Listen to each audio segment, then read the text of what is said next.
to the Film Alchemist podcast, the show where we take the movies we love, break them apart to find out what gives them their magic. I'm your host, Josh Griffey, joined as always by my friend, co-host, and guy who loves looking at the dead bodies of children. Not Alex Dandito. That's not a thing. Maybe? No. Does he have alibis? I don't know. All right, before today, I like the little finger. Wrap it up. Wrap it up. Move on. Let's Lady and the Tramp Spaghetti this. I'm over it.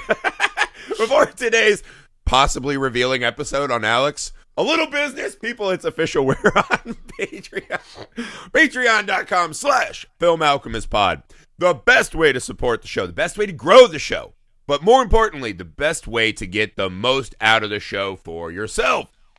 See, it's a selfish thing to help us out. That's how we're pitching it now. We have a huge library of Patreon exclusive episodes. If you like what we do, tons of really good episodes over there that's growing all the time. If you're one of our patrons, you get a vote on those. We ask opinions for curations. We really try to take in our Patreon community over there to help dictate the kind of show that we're doing. We have miniseries going on that are cool. We're right now on hiatus on our Tales from the Crypt miniseries. It's been going really well. We have some other cool ideas Alex and I have talked about that we want to get in over there. You can even have us record a double feature that you program yourself. So again, that's patreon.com/FilmAlchemistPod, the best way to show your love for the show. If you can't help financially, I understand that, right? And not everyone can help financially. You can subscribe to the YouTube channel, Film Alchemist. You can share everything we're on all the socials. You're on all the socials, so you can share stuff on your favorite social media platform and follow the show. Tell your friends about us. You can text an episode to a friend, right? That stuff's all free and easy.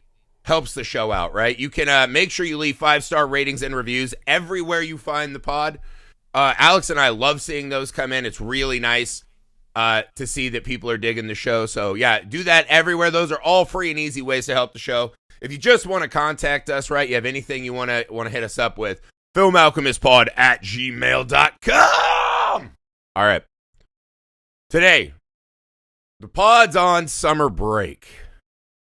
Again, we're doing a lot of these before we fully workshop the titles, but this is a curation about those wonderful childhood summers, right? School's out forever. The pod's out of school. The pod's on summer break. We'll have it figured out by then. But yes, it's that magical time. This one. Yeah, we like to workshop in front of you guys, right? It's like that line in 21 Jump Street where Channing Tatum sees improv for the first time. Yeah. And he goes, that was great. You know what would make it better? Is if you had thought it out beforehand, written it down in practice. Which is still one of the fun. I used to do improv, but that is one of the funniest fucking things I've ever heard in my life. But yeah, it's that magical time when you're a kid, you get out of school, and you're like, holy shit, I have my whole life now. I am completely free because the shackles of school have been shed. And this wonderful time of bonding and friendship and adventure, right? That we all had as kids that we really remember. So we're starting with one of the best movies in this genre to me. Stand By Me. Right? Wonderful tale of a bunch of little kids, this really good friend group that you love, going through hideous emotional abuse at the hands of their family and trying to see a dead body of another kid who got run over by a train picking fruit, if I remember right. Traumatized by an all-star stacked cast. I'll be honest Rob with you, Reiner directed. I didn't know there was a reason for the kid getting until watching this. It's just like we'll get to this, but this movie is just unrelentingly pursuing and killing John Wayne Gacy style the innocence of children in this movie. Yes. But it's just it's this Stephen King short story that just has Stephen King-isms all over it. It's almost Lifetime It. Right, like it has a lot of parallels with the movie It, story-wise. Sure. But it's just it still captures this magic despite all of the fucking horrors these children are suffering. So Alex, open us up on Stand By Me. Yeah, I mean, I think I saw Stand By Me when I was much younger than I should have been, if I remember correctly. I didn't. Well, as a kid, it seems like a fun romp. I didn't understand what I was watching at first, and I came in towards the end because, again, like many children my age, or maybe not, I saw a lot of movies on TV, like with commercial breaks and shit. So, like, you catch things at a certain time. So, like, I probably came in during the campfire scene when Gordy's telling the story about Lard ass. Love that. So that was my first experience watching this movie. So I only watched, like, half of it the first time that I saw the movie. Obviously, on subsequent viewings, I've seen more. But, yeah, I mean, it is like this... It's interesting, like, it's this strange coming-of-age thing, but I also realize, other than, like, carrying around a gun... There are some extremes in this movie that I'm not sure I necessarily did when I was a kid, but otherwise, I did a lot of this stuff. Like, we camped out and we like were like, hey, let's all pack our bags and go do stuff. And like, we went to like there was a like in Aurora where I was growing up in Ohio. There was a lot of like it was still undeveloped. A lot of like a lot of land. So what you could do is ride your bikes, and we did this a lot. Was basically we'd like cross the creek with our bikes and then just ride around the open plains, which was really cool. Yeah. And that felt like we were doing something like akin to this, like a little dangerous. We weren't necessarily on a mission to see a dead body. Classic American explorer. Yeah. That's what you thought. we weren't necessarily on a mission to see a dead body, but we like just wanted to get out of the house, and that was. But, would you have gone to see a dead body as a kid? No, absolutely. Oh, I for sure would have. No. We would have been like, let's go throw stuff at it. There is something about that that's like not piqued. That's something about that particular thing that just does not pique my curiosity. And I don't know if that's the grisly nature of it. Yeah, well, especially I forgot like how they just kind of hold the camera on this dead kid. Yeah. As I remembered it, it was like you saw him obscured under some shrubbery, right? Yeah. But they fucking drop him on Front Street in this one. Mm-hmm. And I think watching it today, I was struck by that this is much less a coming-of-age story. This is a slaughter of innocence. Yeah. Right? So every character in this movie, it is, what is the little bit of childhood in it? So they set it in this magical moment of childhood, right? Where it's he says that line, and the last line of the movie, right, is like, I never had friends like I did when I was 12. And then he said, Jesus, who does? And we don't, right? That's like the happiest times in our life. We have enough agency to do cool shit, but we can love and befriend unconditionally, right? Yeah. And it's one of the superpowers of the movie is I love watching these guys support each other. Like, really kind of ahead of the curve stuff is like how emotionally supportive they are, right? Yeah. And then they always address it with the line, I guess I'm a pussy, huh? So, like, they know they're not supposed to be as supportive of each other as they are in the climate, right? Mm-hmm. Like, me and my friends were not that way with each other because it was just a thing. If you showed weakness or sympathy or emotions, you got brutally mocked and harassed. So it has that thing, but then it also has this ruthless nature of taking that away. So we are at the precipice, right? We are walking the good times of childhood that this movie is using as set dressing, and we are walking it to the gallows to murder it in front of all of our eyes. Right. It's a coming of age is like probably the kindest way you could put this, but yeah, to me. Well, imagine if coming of age was like a sad thing, not like oh, you're a man now, like oh, you're a man now. I mean, to be honest with you, this is something that I think is really fascinating about the term coming of age and like this kind of story formatting. Yeah, it's not all come. It's not all come. That's what they never told us. At no point have I ever watched a coming of age story and been like, wow, how sweet and saccharine. Like, there are no good coming of age stories. Like, everything about coming of age sucks. So, like, because when you're of age, we all know now. Like, right. Like, this is the thing about some of them set dress it as like, oh, it's an accomplishment. You've done something to become like an adult, and now this one is just like so much meaner. Well, the other part of it too is like, to me, stories like this, especially when people look back, is you're like, that person's life is not great now. Like, this is probably the only time I'm like, okay, well, like, Chambers and Gordy seem to work. It all seemed to work out, kind of.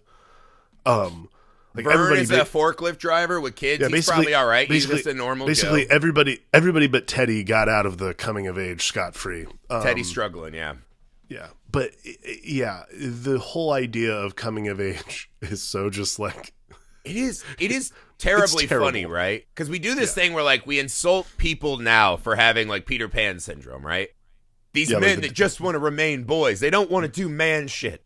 Disney work adults. jobs they hate. We call them Disney adults. Yeah, and spank their children with belts and, do grown-up man shit, right? Read tax forms. And it's like, have you guys ever read Peter Pan? The whole point is like, you don't want to be Peter Pan, but you also don't want to become the hardened fucking crusty pirates. You also don't want to be Captain Hook. They have no joy, right? You're supposed to be in the middle. You're supposed to be Peter Pan who can go to your work and pay your bills, right? You want to be in the middle. But this idea that we just all, it's that terrible quote that people always say, and I'm like, who says that? The people you would never want to have a drink with because they lecture you about, you don't get up at 4 a.m. It's the when I became a man, I put away childish things, right? And now I just do manly things, or whatever that fucking quote is. Anyone who's ever said that is like, I did something good, is a person you would never spend any time with willingly. I don't want to hear about people that are just like, I'm great. I fucking conquer the day. I rise and shine. I'm on the grind. Like, those people are fucking unbearable. Yeah. You know why they're up at 5 a.m. grinding? Because they have no friends. Because no one invites them out to hang out, right? That's why they're on Instagram all day, is because they're seeking friends that they can't have because no one wants to be at the bar and someone say, oh, how's your ab routine going? Like, no, what? To be fair, I'm up at 5 a.m. grinding this out. Hey, come on. You are like the artistic grinder. I don't know what that means. You're a hipster grinder, and that works. We are like early morning, like doing artistic. You and I are pour over coffee. Is that what you're saying? We're pour over coffee in the Silver Lake neighborhood. We like to get up early so that we can brood before our family wakes up and demands things of us. That's how real men. I will say. That's how Peter Pan men. There is something about the. Sorry, this is an aside, but there is something truly magical about doing it this early in the morning because I do have like this time to myself. Yeah. I'm like, and then I invade it and say that you like looking at dead children's bodies. No. This is like part of the respite. Like I do this pod, I feel accomplished for the day, and then I sit around. I know that we hide from the moniker of true artist, but we are what we are, Alex. We're just truly. Don't ever artiste. Say that again. We are men of high taste and high. You can't even finish the sentence. Those are other people you don't want to hang out with, right? You could not finish the sentence. I think people who just are like, I'm an artist, as a way to explain away the things they do is just such a fucking C-word behavior. Neither here nor there. We're not here to talk about that. But I think there is this funny, because the movie shoots right. It has a lot of that kind of soft focus, really exposed. Like Carrie does this really well, right? Where it's that kind of visualization, and then you mix it with these traumatic end of childhood innocent moments, right? Yeah. The other thing is that this movie is also a coming of age romance story, right? With Chris and Gordo, right? These two are more than friends, right? When I watch this movie, these two are clearly on the edge of a romantic dalliance, right? They love each other in a way that they don't understand yet. So another way that their childhood innocence is ending because they're coming into their sexual phases, right?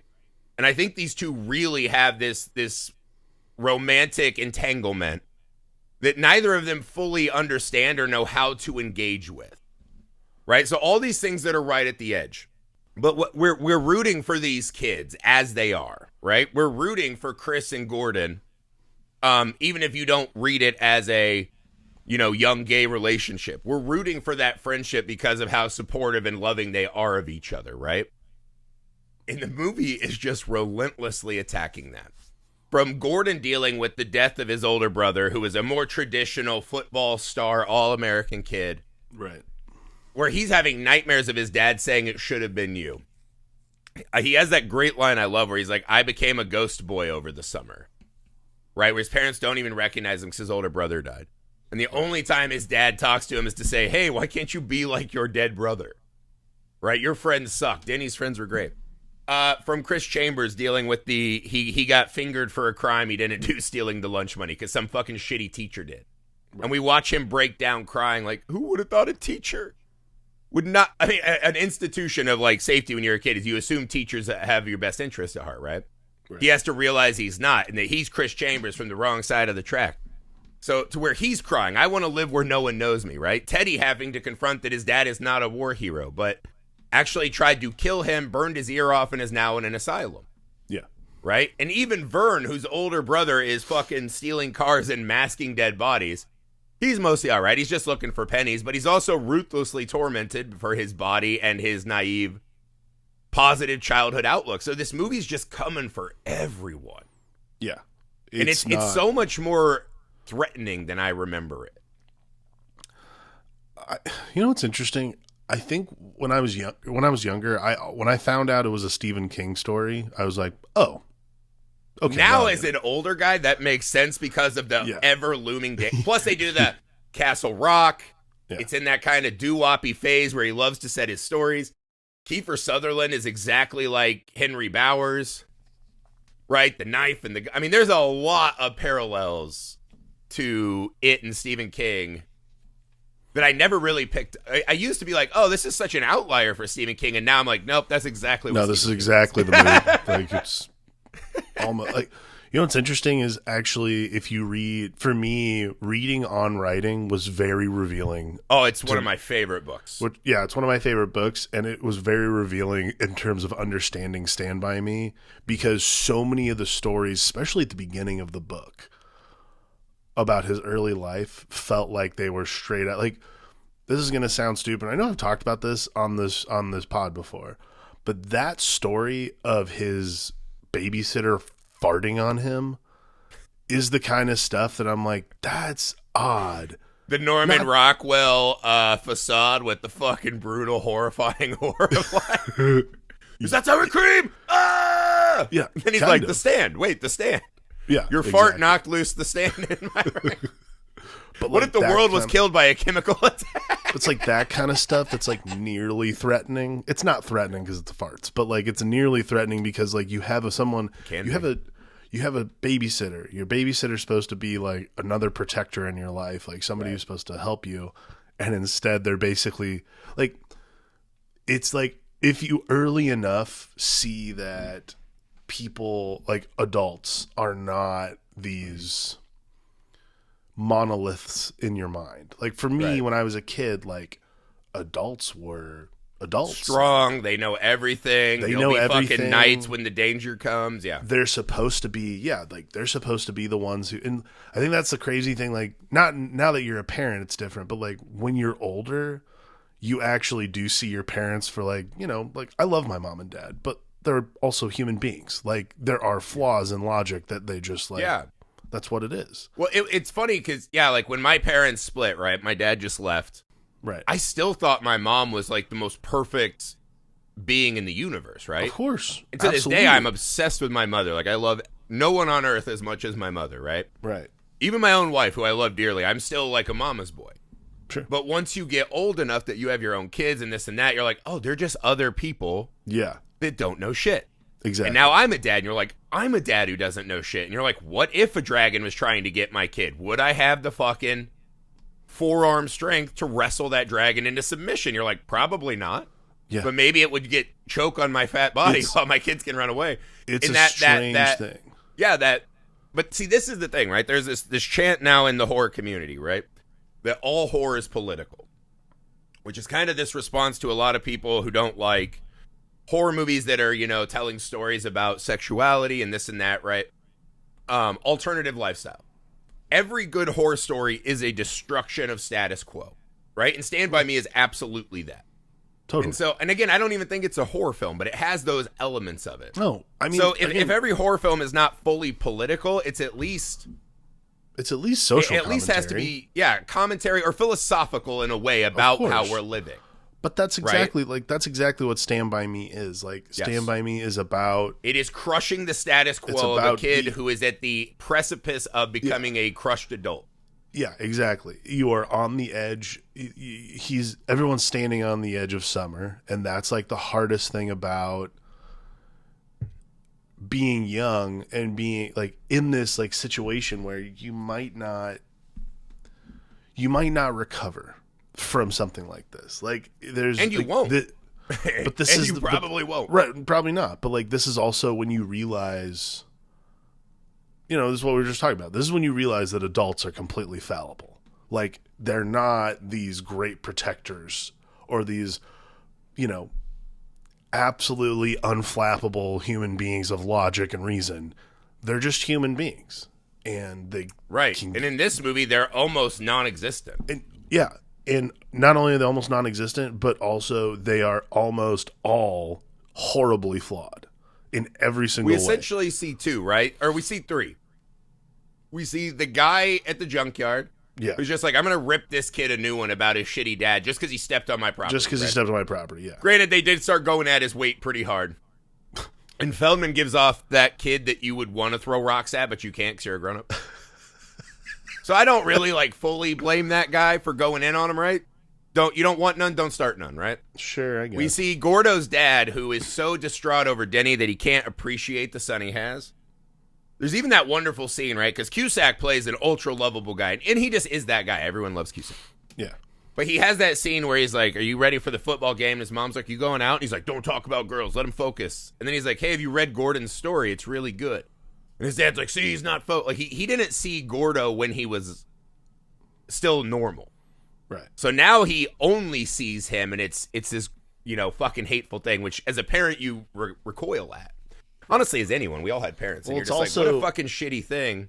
It's also and then, that the guy in the too. store who's just like, hey, remember how good your brother was? Yeah. It's like, leave that fucking kid alone and get the turkey. You know what? Get the fucking bologna slices and shut up, old man. Can't you see this kid's fucking going through it? Yeah. But I also love the idea we just take them out, right? And then we put a young adult, Kiefer Sutherland, and his gang there. And it's the movie reminding us again, no one can save you. Yeah. When life comes for your innocence. No one can save you. Like, you're going to have to become an adult that addresses the horrors of the world. And your parents can't save you from that forever. No. Right? Vern's got his little fucking Pugsley Adam outfit on, so you're like, it seems like his mom is helping. Her oldest son is dressing nice, even though he's a fucking Cobras. But it's like, even that, like, it's going to happen. Well, what I like is all the adults are fairly, other than obviously the junkyard guy, all the adults are fairly non-threatening. It's just they're threatening in the way that like we know how threatened children feel. What I think's interesting is once they're out on the journey, the threat is just the real world, and it's replacing this like threat of home life or anything like that with, oh, we might get run over by a train if we're not careful. Like these things that like as adults we all have logic not to put ourselves in that situation. Now I'm not saying not all adults don't do that, but like most people would not walk along train tracks because, we're just like, it's not a great idea. That probably would not work out. Right. But Teddy in that moment, right? I love how it's paired with the famous train bridge, right? Mm-hmm. Because Teddy's like, I'm going to jump it thinking it'll be this cool thing. And then later is confronted with the actual realities of jumping it. And I love that. I think this will be cool because I'm a kid. And then pairing it with a holy fucking shit. We about watched.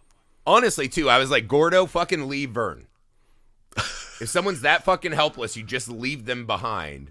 I know that's a terrible thing to say because we're supposed to be, we're supposed to help out and be heroic. Yeah, I guess. I would like to say, because that's the thing, I'm afraid of heights. We just went to a fucking play at the Butler Theater, right? The Klaus Auditorium or whatever it is. Yeah. And my mom and her husband, Steve, right? They got these fucking tickets. They're like, we're on the third balcony, very front row. So you have this great view.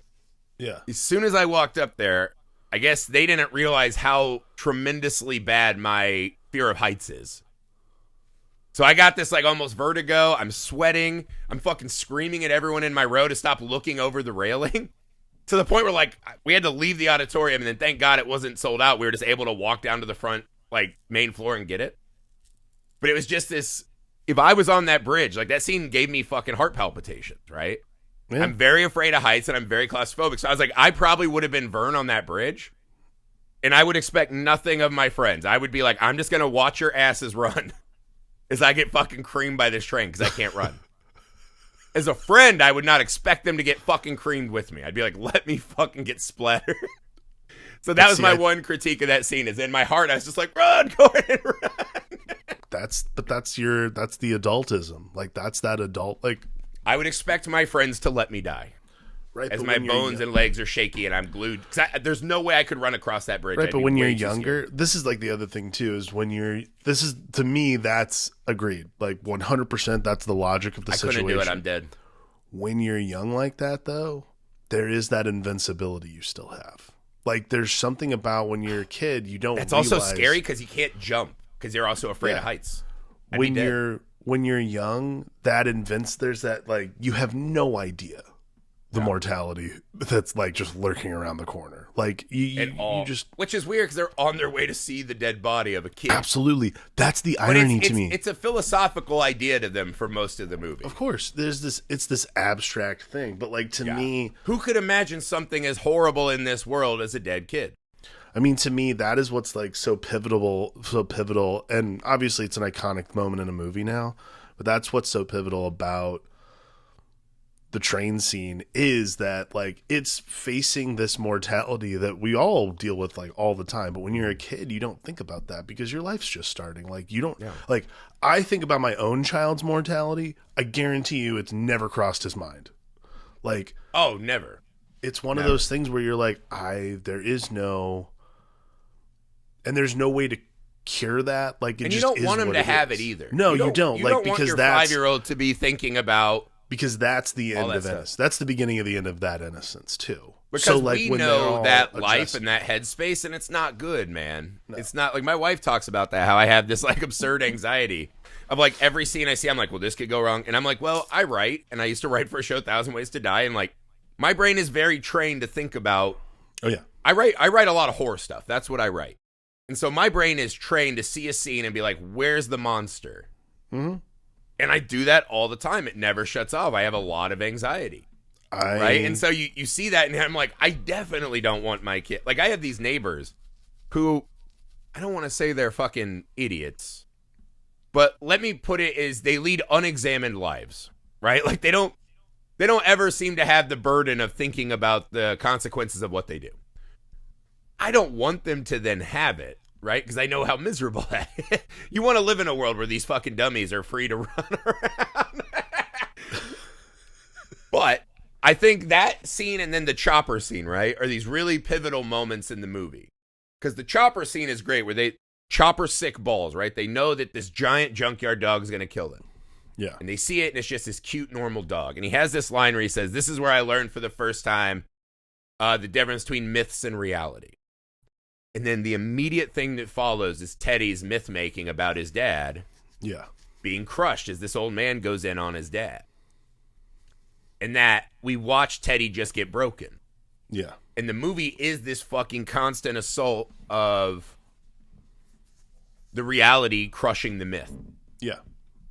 There's no escaping the reality of it. I think that's the hardest part about, and that's the hardest part, not just about growing up, but that's the hardest part about all these guys in the movies having to face the reality of, I guess maybe for, no, I'm right. Facing the reality of what we've been talking about, which is like what growing up really is. And like when,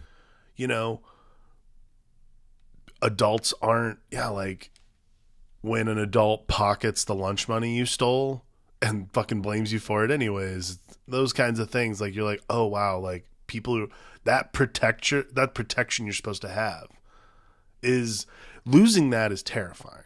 Like I think that's something I never really know. I'm not sure I ever really had any. I mean, his dad illusions. tried to burn his ear off when he was a kid.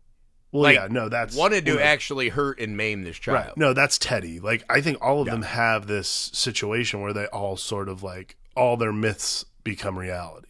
Mm-hmm. And I think that's the harder part too, is having to, and I mean, I don't know, like Vern, I feel like Vern is trying to keep innocent. Like Vern's he's the kid who seems like he's had it okay, right? Just surrounded by these kids that have struggles. And we watch, he becomes this Jar Jar Binks-like character to them. Right? Because they're like, dude, we got real struggles. And Vern's over here talking about a fucking jar of pennies. He's drawing a treasure map to his pennies like he's fucking 5 years old. So you watch the way when he talks, they look at him like, look at this fucking baby. right? Look at this fucking idiot baby. Like they're think 40-year-old men at a conference, right? You know? Right, but I think that's like the reversal is like they should want to be like Vern, but they fucking despise him for still having it. They are the adults watching that kid. Like it's interesting because to me, it's almost like envy. Right. Like you wish that you could think like that anymore. You wish that but you then could when Teddy is like accosted, right, and he's crying, you see Vern and them immediately circle him and like, fuck that old man. He doesn't know shit. He wasn't at Normandy. So absolutely. Vern knows when he sees them have moments of weakness, he's right there to help protect that and nurture that. Mm-hmm. And I love that the dynamic of these kids while they talk shit and they fight. There's always that like they got each other's back in a way that is really important to me in this movie. Yeah. Because even if on a subconscious level, these kids know the importance of protecting the innocents. Mm-hmm. Even though it is a lost cause, they're gonna fucking fight for it. Yeah. Even at the end when Vern runs, you can't blame him. Because once they see that body, to me, the moment they see the dead body, it's over. Yeah. Now they are behaving as adults, right? They have guns and they're ready to fight, and he runs away, which is what he'll do the rest of his life, right? It's a small microcosm of who they're going to become the rest of their lives. Of course. And so I really enjoy the way the movie, and again, we have our fun divergences, right? Like the leech on the dick. And he sees blood on his dick, right? There's a really good scene, and this is where, again, I think this is a gay love story, right? Is the moment when he looks down and grabs his dick and something's there that it's not supposed to be, and there's this scene with him and the way him and Chris look at each other, right? It kind of gave me this like sexual awakening moment. Interesting. And then Chris is immediately protecting him. He's like, what are you, his mother? And it's like, well, no, he's in love with this guy. Like, he's in love with him in a way that he doesn't understand. And imagine, this is set in, like, the fucking 50s or 60s. Mm-hmm. I don't really have the visual language to distinguish the 50s and 60s. They kind of look the same to me if it's not hippies. Right? And so, like, I don't really know where it is. 50s, 60s. This is definitely not something that societally is okay. And we hear Kiefer Sutherland call him gay slurs constantly in the movie. Yeah. So it's in the air, right? But I think right. It's still a fun divergence with the leech that I think has some other layers to it, right? It's fair. So you're saying this is sort of like My Own Private Oregon? That's what you're going with? Yes, instead of Idaho, yes. Yeah, that makes sense. I think that's a precursor. I think, because especially the last shot with them when they're back at the treehouse, and they start talking, right? And it's like, I'll see you, not if I see you first, right? They're trying to figure out what this all means. This is the last time they will see each other as these two. Well, it right? kind of And says later, a lot as he says, like Verno and Teddy, they become just two more faces in the hall. Right. Right? But these two can't do that. They're bonded in a different way. Right. To me, I think it's layered in there pretty obviously, but not in a way that, because again, they can't be as open as they would want in that time period. Also, they're fucking 12 and probably don't understand their sexuality at all. You know, at that phase, that wasn't even something that was on my radar. I had an idea that girls were cool and that I should be trying to date them, but that really just meant that you would say you were going together. Yeah. But never actually talk or hold hands or do anything. It was just like it was like collecting Pokemon cards, but with young ladies. Sure. Right, like, oh, I'm going with Sarah Walters. Isn't that cool? Mm-hmm. But next week, I would like to evolve that into going out with Jennifer Lavignette or whatever. Those are just the only two random girl names I remember from my elementary school. So shouts out. Well done. Shouts out, girls. Shout out, ladies. Yeah, shout out, ladies who definitely do not. Honestly, if they saw me now, they'd be like, oh, God. He was once such a handsome young buck. Wow. Neither here nor there. But I think, again, I like that extra little layering, right? Mm-hmm. And then I think there's again, the diversions, though. Like the lard ass segment, right? It's such a perfect classic Gordy story, right? It's such a great metaphor for what they're going through in this movie. Yeah. Right? Which is a kid who, through no fault of his own, is very overweight. I think they even said he weighed 180 pounds. I was like, Jesus, what I wouldn't give. Yeah, right?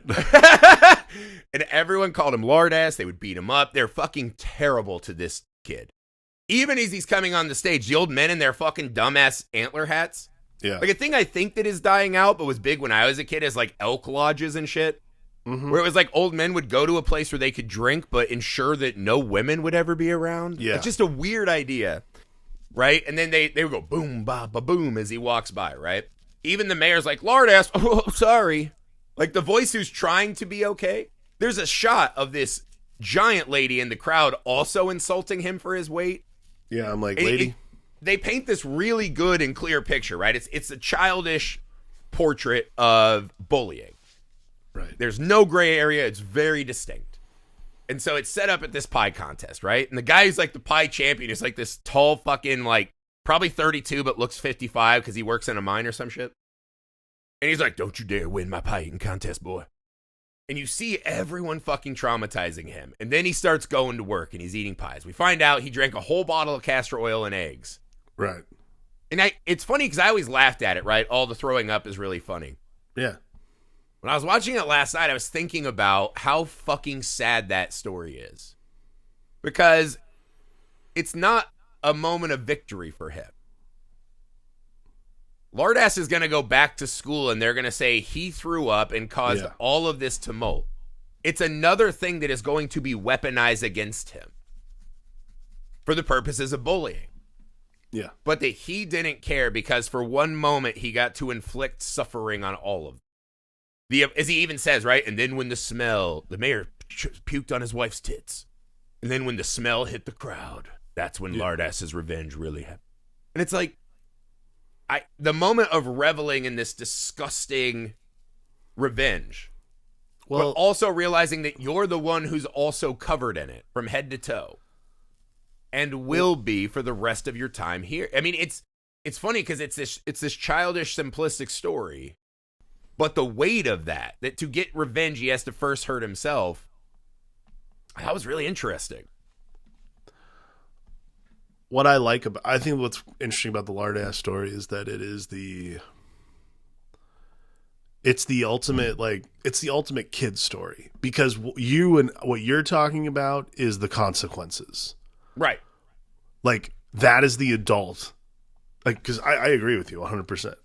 Like this doesn't. Oh, you're like anything. His Monday at school is going to be brutal. Yeah. So this doesn't change anything. I think what's fascinating is Gordy tells this story that is this great revenge story for children.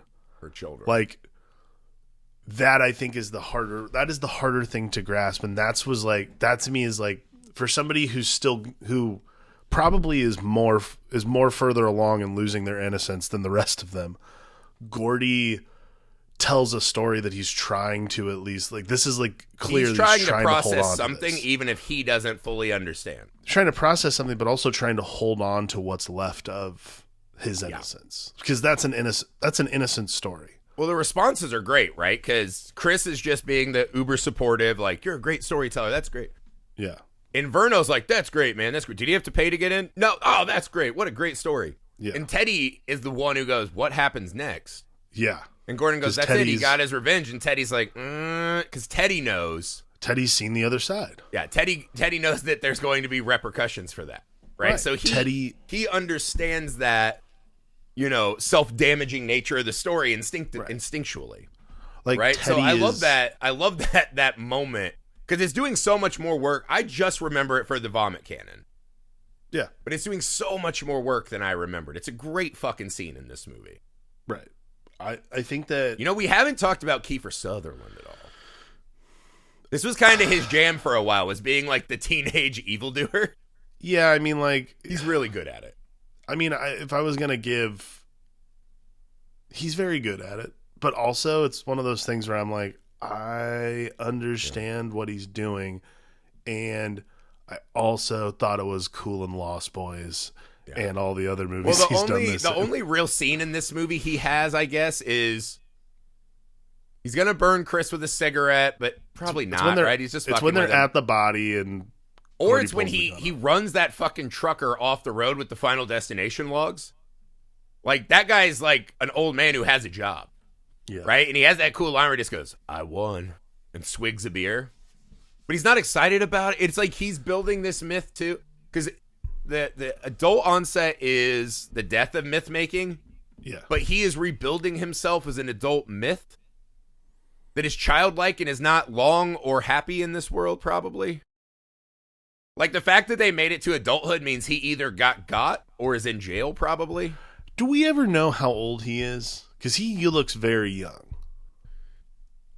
Is he old to enough? me, it's like that right out of high school, like McConaughey and Dazed and Confused, where he's like, all right, they're the same age. Right, I was going to say, is he like one of these I picture youths? him just right out of or at the end of high school age. Right, so he's one of these youths that is trying to find themselves as a real adult. Like, I think that's... Well, this is what I'd say. What's fascinating is it is this like sort of cracked mirror when they are all standing there at the body, because like there's the gang. The gang's right there. And then the four boys are literally just looking at these guys sort of as this, like, holy shit. Yeah. All of us could end up like this. Yeah. And I think Kiefer Sutherland's character is what's interesting. I don't even think Kiefer Sutherland's a cracked mirror for, because I think a lot of the time would you'd he say have it's like killed a cracked that mirror kid? for. Would he have killed him? Would he have killed Chris with the knife if they didn't have the gun? No. Again, that's another kind of reminiscent of the story It, where Bowers carves his name into Yeah. fucking Haystack Calhoun or whatever his name was. Mm-hmm. That was an interesting one to me, is like, would he have done it? Because if he lets these kids talk back to him like that, when a guy who's building his own myth like that puts an ultimatum down and it is not heeded, I think he has to fucking maim that kid. I mean, I'm sure what you're saying is true. I don't think he has the gumption to do it, is what I'm saying. Other side of the coin, would Gordo have shot him?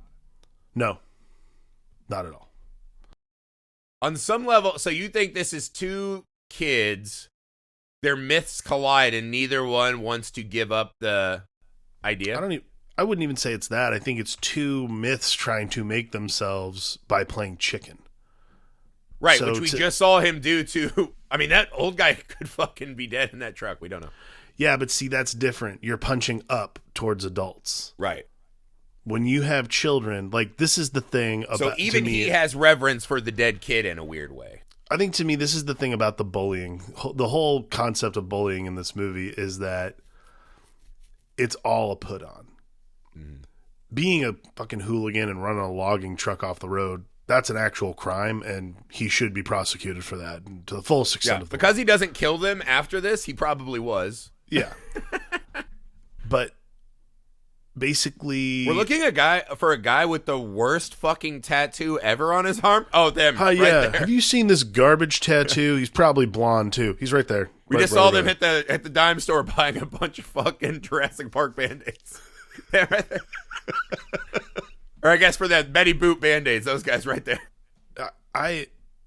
To me, it's one of those things where it doesn't further your legend to threaten down.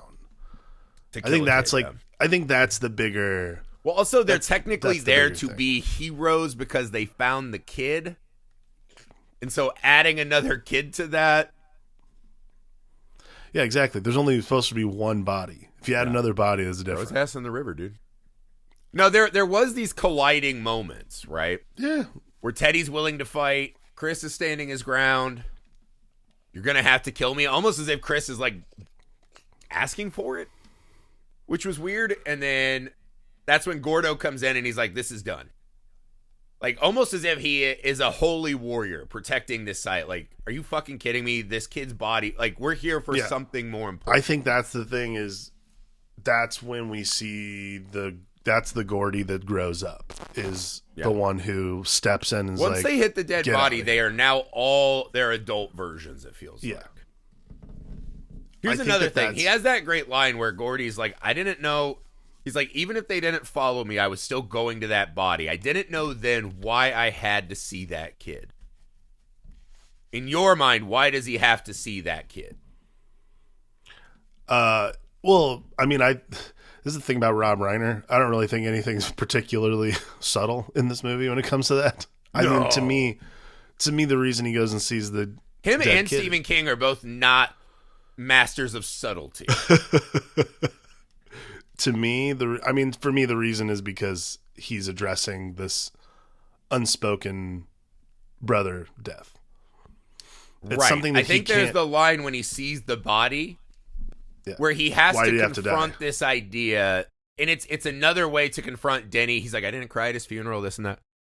I think it's another chance for him to remind himself in a crystal clear sense, the thing that he can't grapple with, which is, why do these bad things happen to good people? Why did he have to die? And it's not just about that kid, it's about his brother. Right. It's not just about why do good things happen to bad people. It's why do bad things happen to good people. It's why do bad things happen to young people. Because I think that's the harder, and this is the immortality thing I was getting at. There is nothing more fucking horrific in the world, right? I remember that quote, right, where they're like, the worst thing you can see in the, I can't remember where I heard this or if it's a movie, where they talk about when you see those tiny coffins.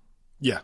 No. And it's something, even the most hard and cynical person, I think we all agree as a society that it would be great if the oldest went first and it just went down the line. Yeah. Right? And then you had your life to fucking make your merits. But no one on earth, I think, is stoked that kids can die before older people. Absolutely not. I think most of us, if we're in our 40s, like you or a 4-year-old's going to have cancer, I think a lot of people would be like, yeah, it'd be more fair if we had it. It's me. Like, I think that's... God. I mean, it's fucking insane.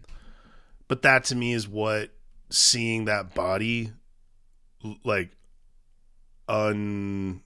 it's what dislodges from Gordy is this sense of, like, that sense of innocence when you've lost... Yeah. Because if he doesn't, and again, it all comes pouring out. But I think, like, that's what it is Gordy is so distraught with his brother. Like, there's that, and, like, I've had this happen when people... Still didn't get his fucking Yankee hat back, by the way. Yeah. Big flaw of the movie. Or he put away childish things. Maybe he put away childish things. Became a man. Yeah, I don't know. It's also, I think it's because he says that thing too, like, my dad hates me, it should have been me. I think it's a way to remind himself that even if it was him, Dennis could still get it too. Yeah. That this world, there is no God, there is no overarching force that decides these things. Like, if there's a God, right, and you believe in a God and a protective force, and in this time, that was a predominant kind of cultural thing, right? Is that there's a God above, we go to church on Sunday, we have these families that follow these rules. The moment you see a dead child like that, all your fucking bullshit gets thrown away. You're like, we live in nature and it will come for us when it wants. Yeah. And it's this destruction of that idea of a cosmic parent, right? There's no rhyme or reason to anything. Because if there was, you could not explain away why this poor kid had to get fucking killed by a train. Yeah. It's the inevitability of life that I think is what's hard for kids to grapple with.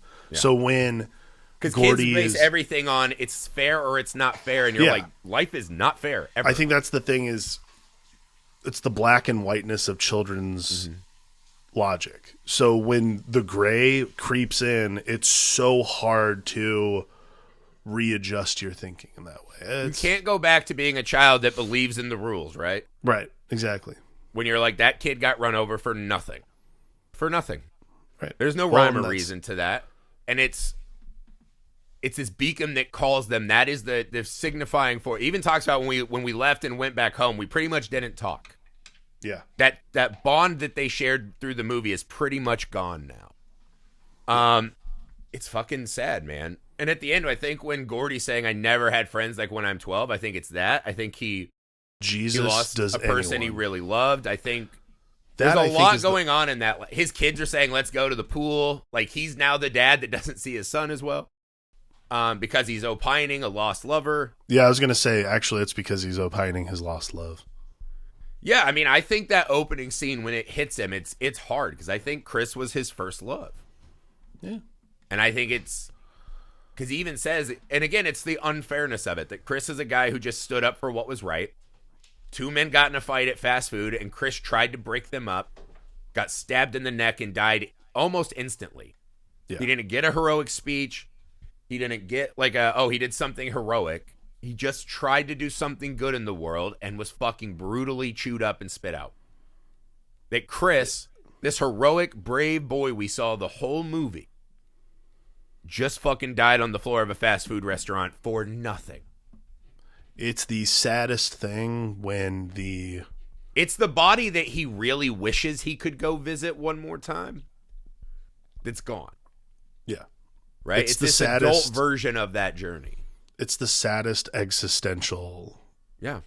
It's the saddest like existential like face to face you have to do, which is that people can it's not right and it's fucking horrible, but people can die for nothing. They almost exclusively die for nothing. Right? Like there's no rhyme or reason. Like once you're like 80 plus years old, you had a great life. Right? Yeah. Hopefully you had a great life, but at least you had a long life. You had enough years to try to do what you wanted in life. There's no rhyme or reason for why people get cancer when they're 30. Yeah. Right? I just had this thing. It fucking freaked me out. There was a friend of mine from college. We didn't know each other well, more like drinking buddies, right? Mm-hmm. But I saw her in LA. She drove me back to my apartment in Hollywood. We had a really fun night. I said goodbye. Never saw her again. Couple years later, I was like, why is everyone posting on her page on Facebook? She had gotten cancer, and right after, kind of like not long after we had hung out the last time, died when she was in her young 30s. And now, just the other day, it popped up. It's her birthday. Her Facebook account is like still active and asking, it's like, hey, it's Emily's birthday. And you're like, but fuck, she's not with us anymore. And I was like, there's no rhyme or reason for that. She was a great, great person. Yeah. Right? And I didn't know her well enough to like, fucking write sonnets and shit. But just a great, warm, awesome addition to the human race that was fucking taken young, man. And there's no fucking rhyme or reason to that.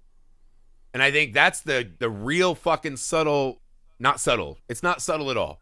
That is the Negan's baseball bat of this movie, is that it is fucking draped in these good times, this American ideal time, right? When people are like, we want to go back. This is the era they're always thinking of. We want to be kids again. This is what they're imagining. And reminding us that the fucking undiscerning jaws of life were there too. Yeah. There's no rhyme or reason. I think the reason for me... And so like 12 and 13-year-olds, we should just love unabashedly because it's going to go sometime. I think that's the only way. I think that's the lesson from the movie for me, is just the thing you can retain from your youth. You don't have to stay innocent or quote unquote dumb. Yeah, and the thing you can retain from your youth though is to just love whoever it is that you want to love, man. That's okay. Yeah. Love often, love always. copiously, right? Like try to give some good back to the world because there's no fucking help for any of us. Yes. I mean, it sounds terrible, but that's kind of a lesson of being an adult. It's quite true. Right? There's no rhyme or reason why a parent should lose a child, why a kid should lose his brother who's about to become a good human. Like, there's no rhyme or reason to this thing. But Gordo wouldn't take away the time he had with Denny, right? Yeah. Who taught him how to be a good guy and love openly. And that's all we get, man. That's it. So that would be our lesson that we need to learn ourselves and you guys. Just fucking be out there loving, man. One other lesson to know. This movie was almost directed by Adrian Lin after he had finished 9.5 weeks. Ooh. So, Rob Reiner, thank you. That would have been almost too brutal. Yeah, I think so. Like, that would have been too brutal of a version of this movie.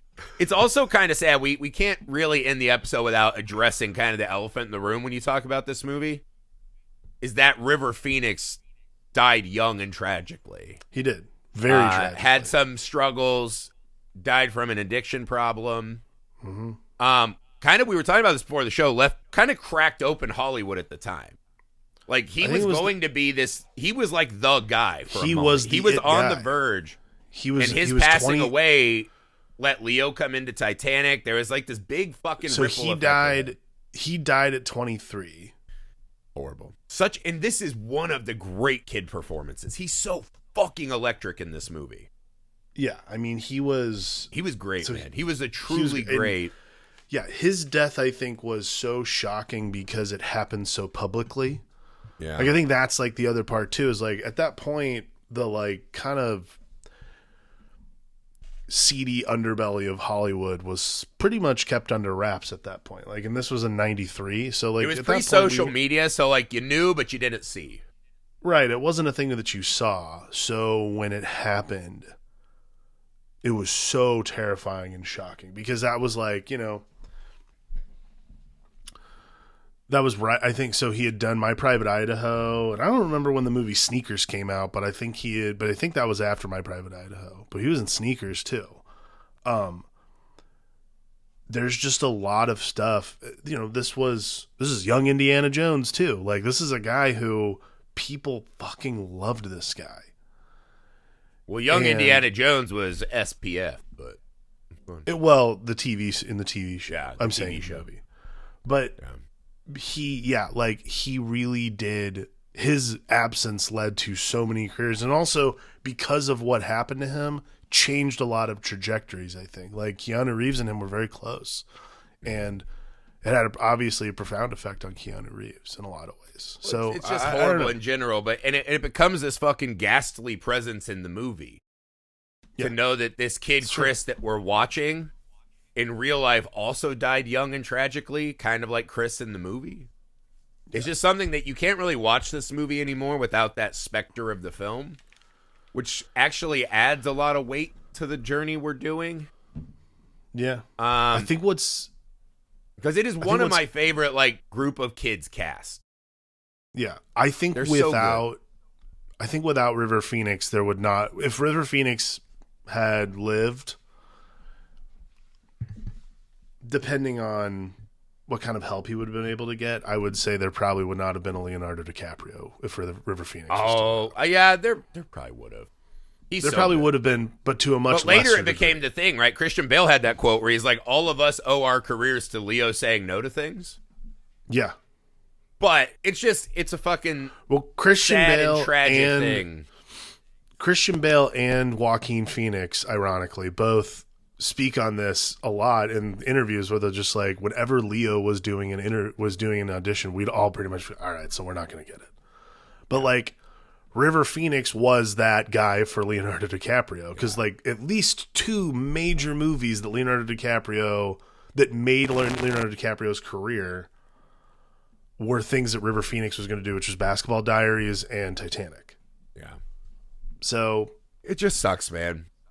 It sucks, and it just adds an extra fucking realism to the movie. But that's the thing, guys. Love often, love hard, love wide. Be kind to fucking people. It's hard out here. It's indiscriminately brutal for people. Right? And there's no help coming. So we can only help ourselves by being nicer to each other. That's it for one of the happiest episodes we've ever done on the film. I hope you guys enjoyed it as much as we did. We're very excited for the Pods on Summer Break curation. I think we got some really fun choices for you. We have really awesome movies going on over on Patreon. That's right, patreon.com/FilmAlchemistPod. More awesome content. The ability to help shape the show. The ability to help us support the show and grow the show. So we appreciate it. Patreon.com/FilmAlchemistPod. The YouTube is Film Alchemist. Like and subscribe over there. Follow all the socials, share stuff. Send an episode to a movie loving friend. We'll take it from there. Share on socials, all that kind of stuff. The email, filmalchemistpod@gmail.com. Get at us if you want to talk. We're easy to get a hold of, and we appreciate it. That's it. We'll see you next time.